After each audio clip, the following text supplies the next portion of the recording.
ഡൽഹിയിൽ നടക്കുന്ന നീറ്റ് പരീക്ഷാ പേപ്പർ ചോർച്ചയ്ക്കെതിരെയുള്ള സമരത്തെയും പ്രതിഷേധത്തെയും അടച്ച് അധിക്ഷേപിക്കുകയാണ് മുൻ സൈനികനും സിനിമാ സംവിധായകനുമായ major Ravi. Cockroach campaign PR വർക്കാണെന്നും കേരളത്തിലെ പണിയില്ലാത്ത ആർട്ടിസ്റ്റുകൾ ഡൽഹിയിലെത്തി ഒച്ചയും ബഹളവും ഉണ്ടാക്കുകയാണെന്നും മേജർ രവി അധിക്ഷേപിക്കും. കുട്ടികളെ വെറുതെ അടിക്കുന്നു എന്നാണ് ആദ്യം തോന്നിയത്. എന്നാൽ പരിശോധിച്ചപ്പോൾ അതിൽ കുട്ടികൾ എവിടെയെന്ന് തോന്നി. കുട്ടന്മാരാണ് കൂടുതലെന്നാണ് മേജർ സാർ പറയുന്നത്. പിന്നീട് ഇദ്ദേഹം പറയുന്നത് സോനം വാങ്ചുക്കിനെ ലേ ലഡാക്കിൽ നിന്ന് തന്നെ അറിയാം എന്നാണ്. അയാൾ ആദ്യം ഒരു നിഷ്പക്ഷനായിരുന്നു, പിന്നീട് എവിടുന്നോ ഫണ്ടുകളൊക്കെ വരാൻ തുടങ്ങി. അതോടെ ആൾ മാറിപ്പോയെന്നാണ് രവി സാർ പറയുന്നത്. നീറ്റ് എഴുതിയവരോ എഴുതാൻ പോകുന്നവരോ അല്ല പ്രതിഷേധിക്കുന്നത്. അമേരിക്കയിൽ നിന്നും സോറോസിന്റെ ഫണ്ടാണ് ഈ പ്രതിഷേധത്തിന്റെ പിന്നിലുള്ളതെന്നും മേജർ രവി പരിഹസിക്കുന്നുണ്ട്. നീറ്റ് എഴുതിയവർ മാത്രം പ്രതിഷേധിക്കാൻ പാടുള്ളൂ എന്ന നിയമമൊന്നും ഇവിടെയില്ല. രാജ്യത്ത് ഒരു അഴിമതി അല്ലെങ്കിൽ ഒരു തട്ടിപ്പ് നടന്നാൽ ആർക്കും അതിൽ പ്രതിഷേധിക്കാം, സമരം ചെയ്യാം. ഇത് ജനാധിപത്യ രാജ്യമാണ്. പിന്നെ സോറോസിന്റെ ഫണ്ട് വാങ്ങിയാണ് ഈ സമരം ചെയ്യുന്നതെങ്കിൽ അത് അന്വേഷിക്കാൻ ഇവിടെ ഏജൻസികളുണ്ട്. ന്യായമായ ഒരു സമരത്തെ അടിച്ചൊതുക്കുന്നതല്ല ശരിയായ രീതി. അതേപോലെ മോഹൻലാലിന്റെ മകൾ വിസ്മയക്ക് ഒന്നും അറിയില്ലെന്നും കൊച്ചു കുട്ടിയാണെന്നുമൊക്കെ ഇയാൾ പറഞ്ഞിരുന്നു. വിദ്യാർത്ഥി സമരത്തെ പിന്തുണച്ചത് കണ്ടപ്പോഴാണ്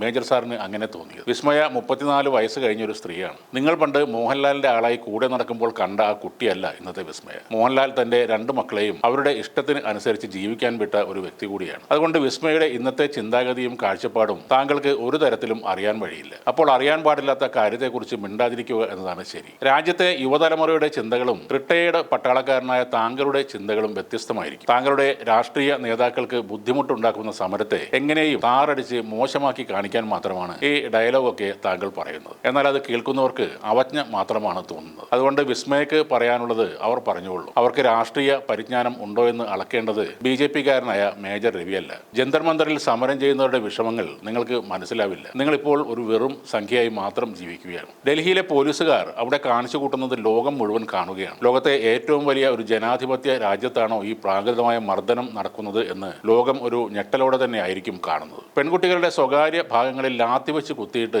അശ്ലീല ചിരി പാസ്സാക്കുന്ന ഡൽഹി പോലീസ് നമ്മുടെ രാജ്യത്തെയാണ് നാണം കെടുത്തുന്നത്. നെയിം ബോർഡില്ലാത്ത പോലീസുകാരെയും വടിയുമായി തല്ലാൻ നിൽക്കുന്ന ഡ്യൂപ്ലിക്കേറ്റ് പട്ടാളക്കാരെയും ഈ ലോകം മുഴുവൻ കാണുകയാണ്. സിവിൽ ഡ്രസ്സിൽ അഴിഞ്ഞാടുന്ന ഗുണ്ടകളെ ലോകം കാണുന്നുണ്ട്. അത് പ്രധാനമന്ത്രി നരേന്ദ്രമോദി മാത്രമാണ് ഇനിയും കാണാത്തത്. ലോകരാജ്യങ്ങളിലെല്ലാം കറങ്ങി നടന്ന് ഇനിയൊരു വേദിയിലെത്തുമ്പോൾ ഒരുപക്ഷെ മോദിക്ക് നേരെ ഈ ജന്തർ മന്ദർ ഒരു വലിയ ചോദ്യമായി ഉയർന്നു വരും. ഇന്ത്യയിലെ വിദ്യാർത്ഥിനികളുടെ ശരീരത്തിൽ ലൈംഗിക ചുവയോടെ കൈവെക്കുന്ന പോലീസുകാരും ഗുണ്ടകളും ചെയ്തു കൂട്ടിയതിനൊക്കെ നിങ്ങൾ ഉത്തരം പറയേണ്ടി വരും. നീറ്റ് പരീക്ഷയ്ക്ക് ലക്ഷങ്ങൾ ഉറക്കി പഠിച്ചിട്ട് ആ സ്വപ്നങ്ങൾ തകരുമ്പോൾ ജീവനൊടുക്കിയ കുട്ടികളുടെ വീട്ടുകാരുടെ ദുഃഖം കുടുംബം ഇല്ലാത്ത ഒരാൾക്ക് ഒരിക്കലും മനസ്സിലാവില്ല. ഓർമ്മ വെച്ച കാലം മുതൽ ദണ്ട് കറക്കി പ്രസ്ഥാനത്തിന് വേണ്ടി ജീവിച്ച നിങ്ങൾക്ക് ഒരു കുടുംബം തകരുന്നത് എങ്ങനെയാണെന്നും മനസ്സിലാവില്ല. ഈ വിദ്യാർത്ഥികളുടെ മാതാപിതാക്കൾ കൂടി പ്രതികരിക്കാൻ ഈ സമരത്തിലേക്ക് ഇറങ്ങിയാൽ എന്തായിരിക്കും ഈ രാജ്യത്ത് സംഭവിക്കുക? 100 വർഷങ്ങൾ കാത്തിരുന്ന് നിങ്ങൾ കെട്ടിപ്പൊക്കിയ ഈ കാവിക്കോട്ടകൾ തകരാൻ അധികം സമയമൊന്നും വേണ്ടിവരില്ല. സമരം ചെയ്യുന്നവരുമായി സംസാരിച്ച് രമ്യമായി കാര്യങ്ങൾ പരിഹരിക്കുകയാണ് വേണ്ടത്. ലാത്തി കൊണ്ട് ഈ സമരത്തെ അടിച്ചമർത്താൻ കഴിയുമെന്ന് നിങ്ങൾക്ക് തോന്നുന്നുണ്ടെങ്കിൽ അത് നിങ്ങളുടെ ബുദ്ധി വികസിക്കാത്തതിൻ്റെ പ്രശ്നം മാത്രമാണ്.